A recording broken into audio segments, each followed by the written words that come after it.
రామోజీరావు మరణం తీవ్ర దిగ్భ్రాంతి కలిగించిందని ప్రధానమంత్రి నరేంద్ర మోడీ అన్నారు. రామోజీరావు కుటుంబానికి ప్రధాని తన ప్రగాఢ సానుభూతిని తెలియజేశారు. ఈ మేరకు ఆయన ఎక్స్ లో పోస్ట్ చేశారు.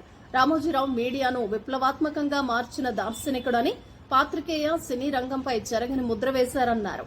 మీడియాలో సరికొత్త ప్రమాణాలు నెలకొల్పారని, ఆయన ఎప్పుడూ దేశాభివృద్ది కోసమే ఆలోచించేవారని మోడీ తన పోస్టులో పేర్కొన్నారు.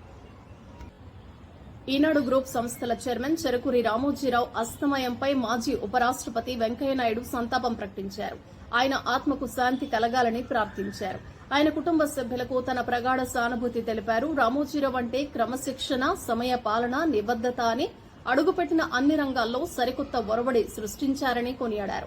తెలుగు భాష, సంస్కృతులకు ఆయన చేసిన సేవలు చిరస్మరణీయమన్నారు. తెలుగు పత్రికా రంగం, ప్రసార మాధ్యమాల్లో విప్లవాత్మక మార్పులకు బీజం వేసిన మహనీయుడు రామోజీరావు అని బారస కార్యనిర్వాహక అధ్యక్షులు కేటీఆర్ అన్నారు.